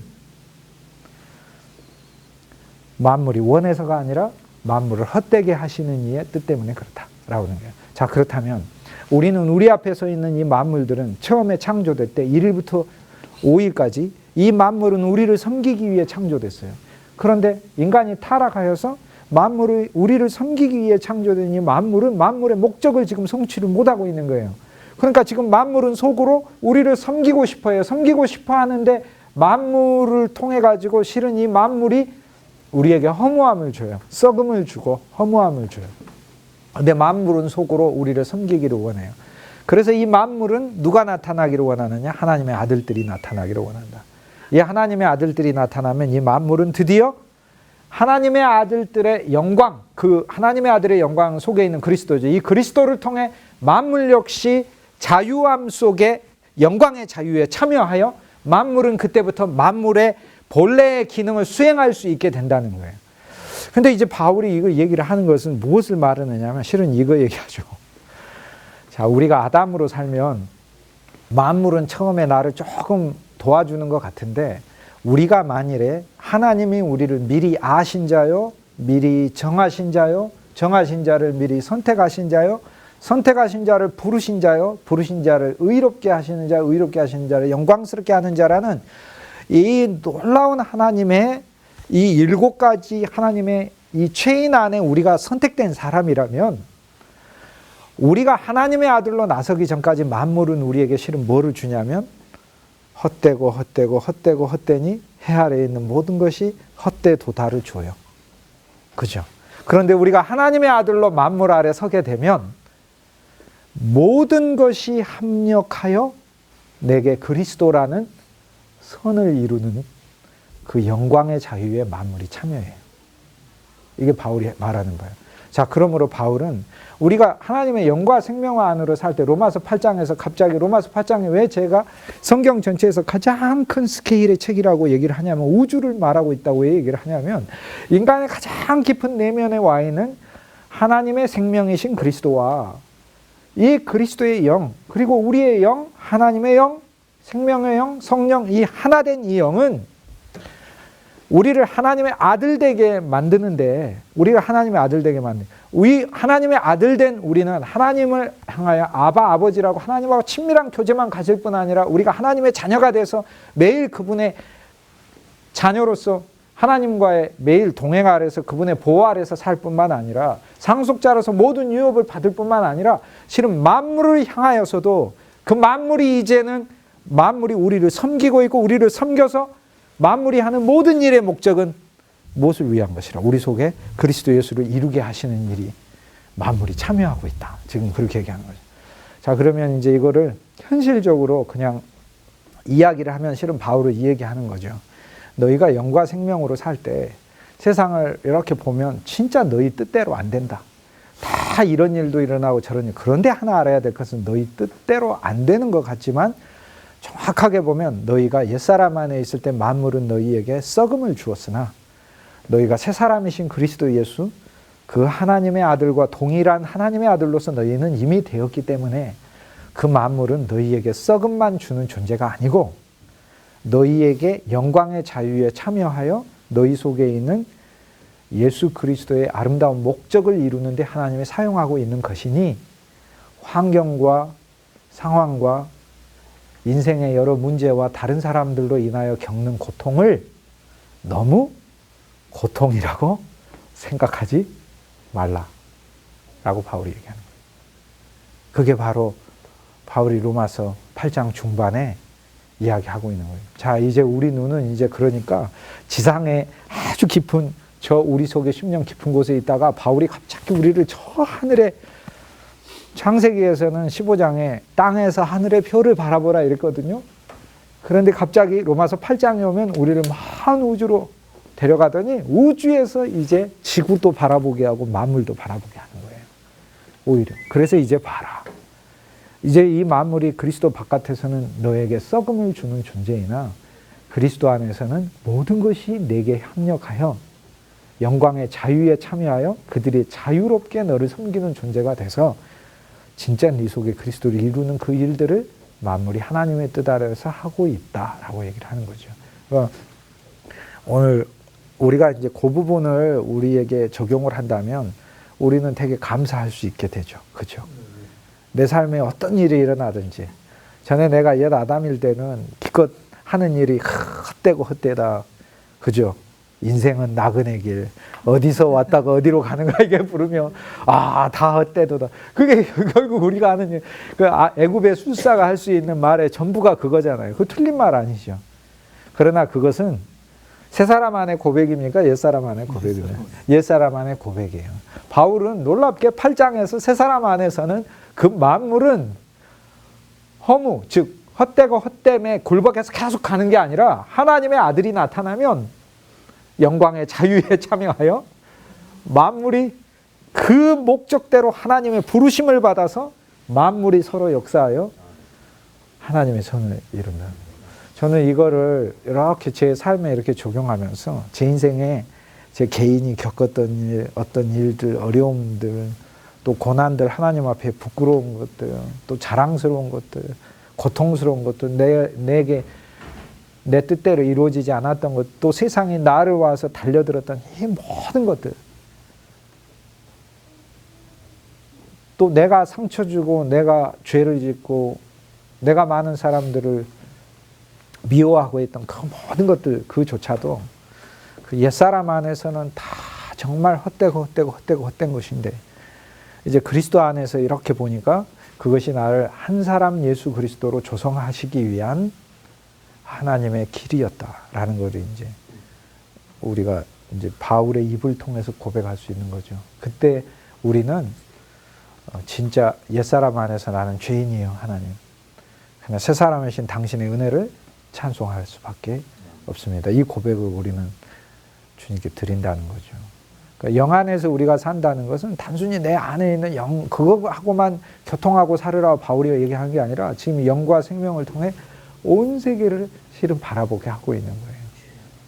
만물은 실은 나한테 되게 어려움을 주고 있어요. 근데 그 만물이 자기 뜻이 아니에요.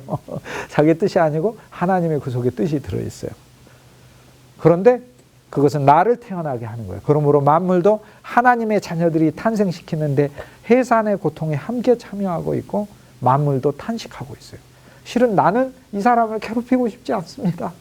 그러나 이 사람이 하나님의 사람으로 조성되기 위하여 나는 어쩔 수 없이 나는 이 일들을 하나님의 뜻에 의해서 하고 있습니다라고 실은 만물이 얘기한다. 그런데 우리가 하나님의 자녀가 돼서 그 만물을 접할 때는 만물이 우리가 그 속을 알아주기 때문에 그 탄식을 알아주기 때문에 만물이 네가 나를 미워해서 그런 것이 아니라 네가 나를 그리스도로 조성하기 위하여 하나님께서 역사하시는 하나님의 섭리 가운데 네가 만물이 그렇게 하는 거. 그 만물이 잘 이해가 안 가시면 미운 사람 이름을 거기다가 넣어가지고 이렇게 얘기하시면 아주 쉽게 와요. 아주 그 미운 사람 이름을 넣어가 네가 그렇게 하는 이유가 너를 통하여 나를 하나님의 사람으로 조성하게 하시기 위해서 하나님 그러신 거구나 라고 이렇게 생각하면 그때는 이제 우리가 로마서 8장에 영과 생명으로 산다는 것은 어떤 시각까지 가져야 되는가 라는 걸 바울이 이야기하죠. 중반 부분에 가면 만물이 탄식하고 구조가 만물 탄식하고 우리도 탄식해요. 우리도 아주 깊은 우리 영이 탄식해요. 그리고 그뿐 아니라 성령도 탄식해요. 내 안에 있는 내 영이 탄식하고 내 안에 있는 성령이 탄식해요. 근데 그 탄식은 아이고 이 한심한 놈이라고 탄식하는 게 아니라 시편에 나오는 탄식을 하고 있다는 거예요. 시편에 무슨 탄식이에요? 여호와여 나의 탄식을 들으소서 이렇게 얘기해요. 그러니까 하나님께 나를 막 고발하는 탄식을 하는 게 하나님께 이 한심한 인간을 보소서 이런 탄식을 한다는 게 아니고 그거는 어렸을 때 우리 어머니가 저보고 한 탄식이고 그런 탄식이 아니라 성령이 우리 속에서 하는 탄식은 내가 해야 할 바를 하나님께 대신 얘기해 주는 정말 내 존재가 돼서 말씀해 주는 너무 감사한 거라는 거죠. 그래서 삼중으로 우리는 탄식하고 하나님께 결국 뜻을 구하고 있다. 나도 알지 못하는 가운데 내 안에 하나님이 기도하고 있다. 바울이 이제 그걸 이야기하고 그 중간 부분에 가면 우리가 하나님의 아들이요. 하나님의 성품을 받은 하나님의 아들이요. 그뿐 아니라 우리는 무서워하는 종의 영을 받은 게 아니니까 본인을 보지 마시고 속에 그리스도의 영과 생명이 있으므로 언제나 그리스도하고 교제하시고 무서워하는 영을 받은 게 아니니까 예수님과 늘 교제하고 교제하여 어느 정도까지 가냐면 하나님을 향하여 아빠, 아버지. 아빠는 이 아람어잖아요. 진짜 아빠예요. 우리말 뜻이 아빠예요. 아버님 하고 하면은 갑자기 관계 좋다가 아버님 이러고 그러면 뭐 돈 달라고 그러냐? 너 왜 이러냐? 이렇게 되는 거예요. 나 아빠라고 부르. 진짜 하나님과의 그 거리를 더 좁혀서 나를 보지 말고 아빠, 아버지라고 부르는 그 관계까지 가게 하고 그리고 하나님의 자녀로서 하나님의 자녀임을 성령도 준 거예요. 내용도 준 거예요. 나만 증거 안 해요. 나만 증거 안 하는데 내 안에 성령이 증거하고 내용이 증거해요. 곰곰이 보세요. 여러분이 하나님의 자녀라는 거 여러분만 증거 안 해요. 여러분 육체가 증거 안 하고 여러분의 혼은 증거 안 해요. 혼은 의심하고 육체는 네가 무슨 하나님의 자녀야 이렇게 얘기하고 그런데 속에서 성령이 증거하시고 내 영이 증거한다는 거예요. 성령이 나의 영과 더불어 내가 하나님의 자녀인 것을 친히 증거하시나니 이렇게. 그리고 자녀이면은 하나님의 상속자요. 하나님께 속한 모든 걸 받는 건데 그리스도와 함께한 상속자라. 그러니까 고난도 상속받아야 되는 거죠. 고난도 상속받아야. 그래서 그 후반부에 가면 이 모든 고난에서 누가 우리를 끊으리요? 이 모든 고난에서 누가 우리를 대적하리요? 선택한 우리를 누가 고발하리요? 하나님이 의롭다 하신 자를 누가 정죄하리요? 이제 바울이 계속 이야기하면서 그러므로 세상에 있는 만물이 우리를 그리스도 예수 안에서 끊을 수 없다. 그분의 사랑에서 끊을 수 없다. 우리가 넉넉히 이긴다. 이렇게 얘기합니다. 바울이 하나님의 말씀을 통해 우리를 어느 정도까지 우리 시각을 넓히는지에 대해서 이제 우리가 알 수 있게 되는 거죠. 그러니까 우리의 본질은 이제 우리가 그동안 상대했던 죄도 끝났고 그리스도 안에서 법도 끝났어요. 법칙도 외적 법칙도 끝났죠. 그리고 우리 육신 자체도 끝났고요. 그죠? 로마서 6장에서 육신도 끝났잖아요. 그 5장에서 우리 옛 사람이라는 우리 존재 자체도 사실 끝났죠. 다 끝났어요. 그런데 로마서 2장에서는 우리 율법의 행위가 끝났어요. 7장에서는 법 자체라는 게 끝났다면 2장에서는 우리의 행하는 율법의 행위, 육체의 행위 이런 것들 그런 것들에 의해 본질적으로 내게 영성을 주지 않는. 왜 우리가 사실상 종교개혁 영성이라고 말을 할 때 우리가 많은 면에 있어서 영성을 자신의 육체 안에서 생각해서 영성을 생각하니까 영성이 혼하고 즉 내 마음하고 내 육체 사이에서만 왔다 갔다 하게 돼요. 그런데 내 마음보다도 아주 깊은 곳에 있는 하나님의 영 그리고 그리스도의 영. 하나님의 영은 하나님의 본성을 주시는 영, 사랑과 의와 거룩을 주시는 영. 그리스도의 영은 우리를 십자가로 인도하시는 영. 그러니까 그리스도의 영이 없이 십자가에 못 박히려고 하는 것처럼 어리석은 게 없고요.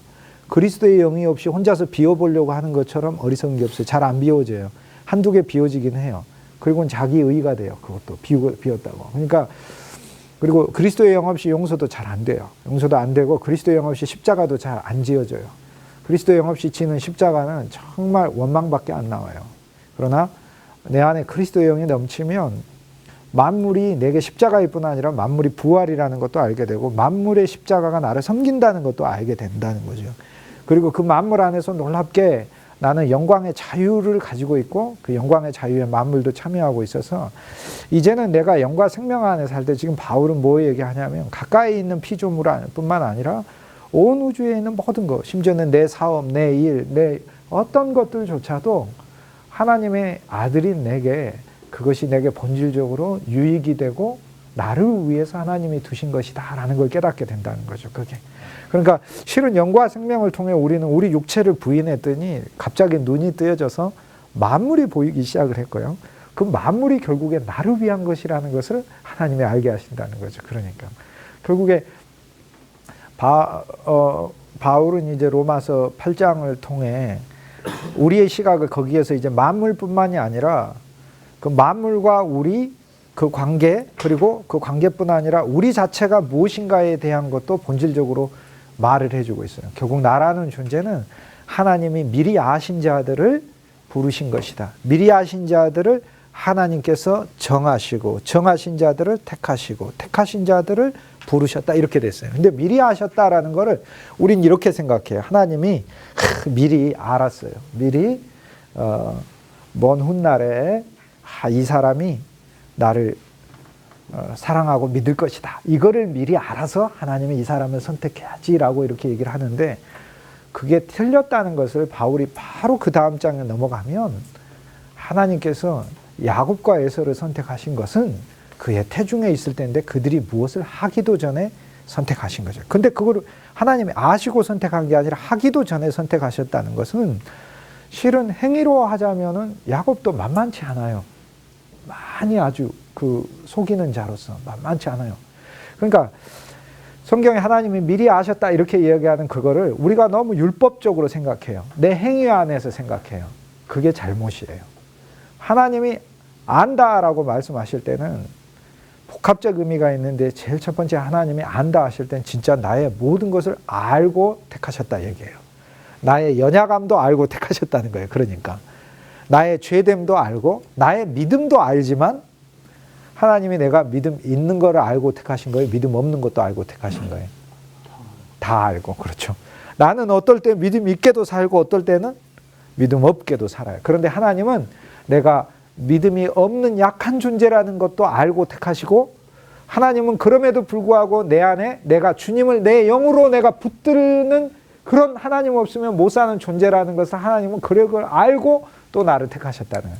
그러니까 하나님이 나를 아신다는 그거를 우리가 율법적으로 내가 어떤 행동을 해서 하나님이 미리 안다는 그런 식으로 생각하는 것은 인간 수준에서 하나님의 예지라는 거를 너무 제한하는 아주 가증한 것이라, 교만하고 인간의 신학적 언어로 하나님의 속성을 규정하고 설명하려고 하는 아주 잘못된 것이라는 거예요. 하나님이 우리를 미리 아신다는 그 말이 얼마나 감사한 말씀인지 몰라요. 나의 연약함과 실패와 부족함을 아시고 선택하신 거죠. 그 증거가 있잖아요. 그럼 예수님이 베드로를 선택을 하실 때 베드로의 연약함과 베드로의 고집과 베드로의 거짓말과 베드로의 나중에 배신과 배신뿐만 아니라 베드로의 그 처참한 걸 모르고 선택하셨나요? 예수님 모르고? 예수님이 베드로에게 요한복음 13장에 발을 다 씻겨주시고 너희들이 나를 팔리라 했을 때 베드로가 모든 사람이 다 도망가도 절대 나는 주님을 버리지 않겠나 하니까 예수님이 야 진짜 고맙다. 너는 그러겠지? 정말 너는 그럴 거야? 예수님이 그러셨나요? 그리고 나서 나중에 네가 어떻게 나를 버릴 수 있나? 아니에요. 예수님 미리 아셨어요. 너 다른 애들은 도망이라도 가지. 도망가면 저주라도 안 하잖아요. 괜히 따라온다고 해가지고 어설프게 해서 더 심각한 상황에 걸려서 다른 애들은 도망갔으니까 죄를 좀 덜 짓죠. 덜 짓는다는 말도 좀 그렇지만 어쨌든 덜 짓죠. 저주라도 안 하지. 괜히 어설프게 좀 해보려고 하다가 우리가 하나님의 부르심을 차라리 내가 소명으로 하나님의 일에 대한 소명 그거를 내가 안 받았으면 차라리 죄를 덜 지을 텐데 어쨌든 하나님의 일 하다 보니까 오히려 죄를 더 짓게 되는 거라 그러죠. 그렇잖아요. 믿음으로 하지 아니하는 모든 게 더 죄가 돼버리잖아요. 더 그리스도 안에 들어갈수록 우리 죄의 항목이 더 커진다는 걸 알게 되잖아요. 처음에는 내가 외적으로 뭐 안 하는 정도만이 죄인 줄 알았다가 이제는 내 본질이 죄라는 걸 깨달아 버린 거잖아요. 그러니까.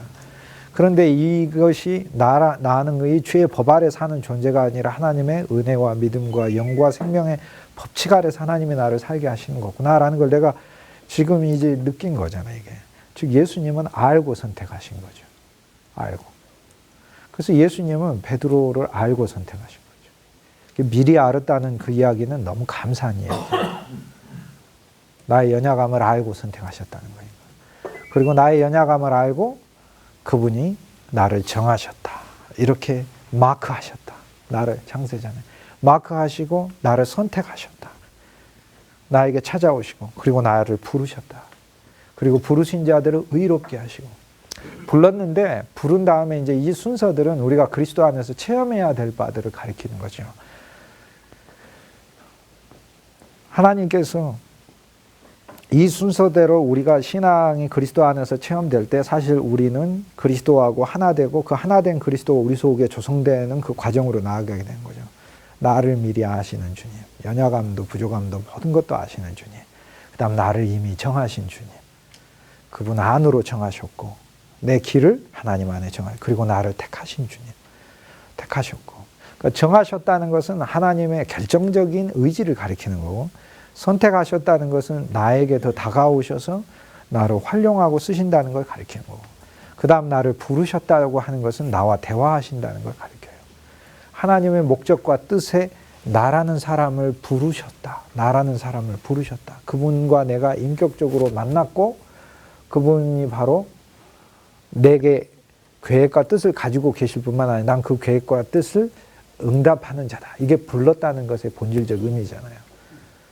그리고 부르신 자를 의롭다 하시고 그 십자가의 의를 내가 취하고 부활의 의를 취하고 의는 두 개죠. 십자가에서 세워진 의와 부활의 의가 달라요. 십자가의 의는 심판, 정의란 뭐예요? 정의란 두 개죠. 나쁜 놈은 벌 주고 착한 사람은 상 주고 이게 정의입니다. 두 개가 수립이 안 되면 다 불입니다. 옛사람은 죽고 그러니까 십자가의 의, 새 사람은 하나님 앞에 인정받고 화목하고 하나님의 생명을 받고 하나님의 분복을 누려야만 해요. 그래야 하나님의 의가 성립이 돼요. 여기 세 사람인데 세 사람 하나님 내버려두면 그게 하나님의 의예요? 불이죠.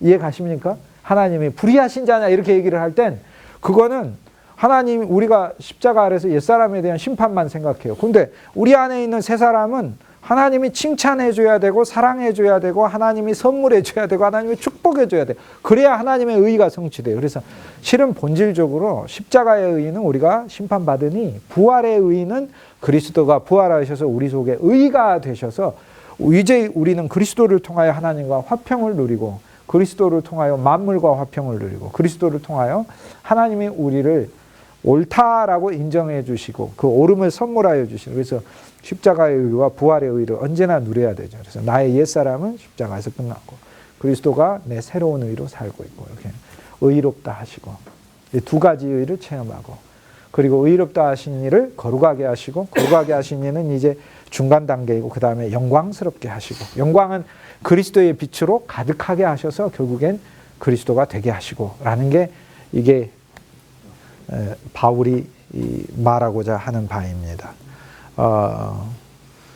그러므로 우리에게 영과 생명이 온 것은 이제 하나하나 그 기능들을 말하는데 영과 생명으로 첫째 육체를 끝내라.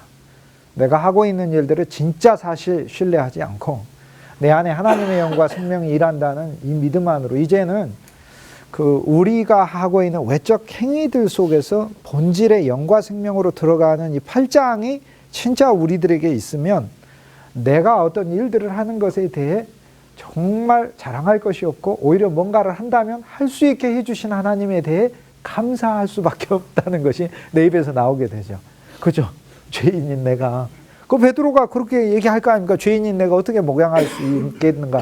감사밖에 안 나올 거 아니에요. 감사밖에 안 나온 거예요. 내 양을 치라 했을 때. 만약에 다 도망가도 나는 절대 도망 안 갑니다. 그러니까 베드로 뜻대로 한번 했다고 해보요. 베드로 하면서 막 예수님 붙잡아 갈 때 당신들 뭐 하는 거야? 하면서 막 하면서 나를 차라리 못 박아 하면서 막 베드로가 막 끌려가서 베드로가 같이 이렇게 되고 베드로가 그 옆에서 막 구레네 시몬처럼 십자가도 지고 막 하면서 막 밑에서 십자가 껴안고 그 베드로는요 예수님 부활하고 나면은 제자들 앞에 다 나쁜 놈들 같으니라고 막 이러면서 오히려 이렇게 되는 거예요. 다 나쁜 놈들 같으니라. 니들이 제자야? 뭐 이러고 그러면서 나 같은 사람이나 목사할 수 있는 거지 뭐 이러면서. 근데 사실 그래서 우리의 육체 연약함과 약함은 하나님 앞에 우리로 할 말 없게 만든다. 영과 생명이라고 말하는 것은 나에게 하나님이 선물하여 주신 새로운 생명과 새로운 영이니까 참 나 존재를 타고난 내 안에서 발견하려고 하지 말고 하나님이 내게 선물하신 하나님의 영과 하나님의 생명 아래서 내 존재를 발견하는 것. 그리고 이것이 내 안에 진짜 역사예요. 그러니까 성도는 자기 힘이 아니라 내 안에 하나님의 영, 하나님의 생명이 있다. 근데 그걸 가지고 만물 보게 했죠. 그 다음 만물에 대한 육체 끝나고 나서 만물 보게 했죠. 그래서 만물과의 관계를 이제 하나님의 영과 생명 안에서 이미 해결해 놨죠, 바울이. 그런데 그 영과 생명의 목적은 이 만물을 통해 만물이 나한테 허무함 주고 나를 실패하게 하고 넘어지게 하는 데서 벗어나서 나한테 이득 주게 하고 그런 정도만 또 그리스도를 낳게 하고 이런 정도만 하는 게 아니고 본질적으로 내게 온 영과 생명은 하나님께 있는 모든 것을 내게 그대로 부으셔서 나를 하나님의 아들 되게 하고 그 다음에 하나님과 더 가까워지게 해서 하나님의 아버지라고 아빠라고 하나님을 부를 수 있게 나를 만들고 매일 내게 온 영과 생명. 그 다음에 나를 하나님의 자녀 되게 해서 그분의 돌보심 아래 그분과 더 가정을 이루면서 하나님과 살게 하고 그 다음에 거기서 더 나아가면 하나님의 모든 것을 상속하여 하나님 안에 있는 모든 게 다 나한테 옮겨지고 상속자면 그리스도와 함께 상속자니 그리스도 안에 있는 모든 게 다 나한테 옮겨져서 내 안에 영과 생명을 누릴수록 나는 정말 예수 그리스도가 내 안에서 자라는 것이 실은 이것이 영과 생명의 목적이다라고 바울이 로마서 8장에서 얘기하고 있는 거죠. 그러면 그 과정에서 이제 우리가 이 믿음을 가지고 살 때 나타나는 일들이 언밸런스가 불균형이 나타나요. 불균형이 이제 바울이 말하려고 하는 로마서 8장 31절 이후부터 나오는 거예요. 뭐냐면은 우리 속에 뭐가 아니면 환란이 갑자기 찾아오네요.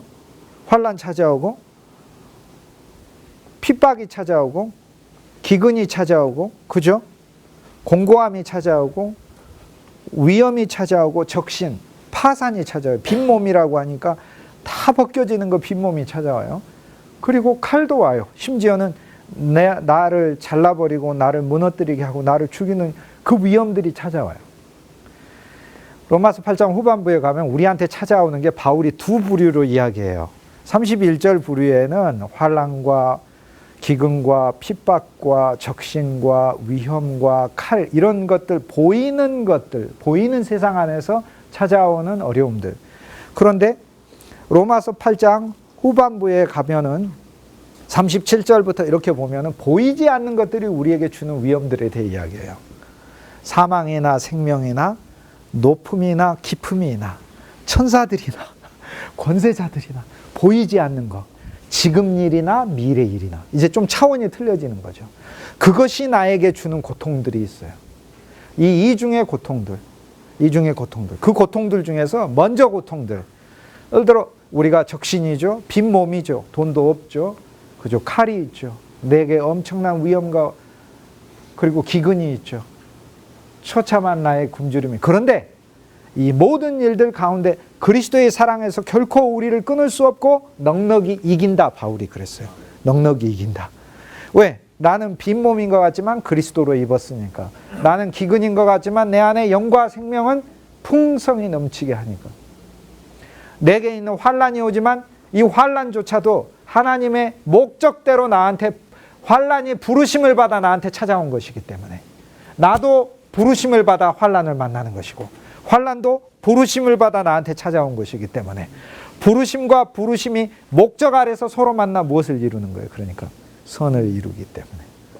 다 이제 그러니까 앞에 부분에 보이는 위험들은 넉넉히 이기고요, 그리스도 안에서. 그런데 사실 이기지 못하는 게 있어요. 뒷부분에 이기지 못한다기보다도 어떻게 하지 못하는 부분이 있어요. 사망이나 생명이나 높음이나 깊음이나 현재 일이나 장래 일이나 천사나 권세자들이나, 이것들은 아무리 이런 것들이 우리가 이해할 수 없는 온 세계의 어떤 만물에 보이지 않는 것들이라 할지라도, 우리가 비록 우리 수준에선 이기지 못하지만 결코 그리스도의 사랑에서 우리를 끊어낼 수가 없다.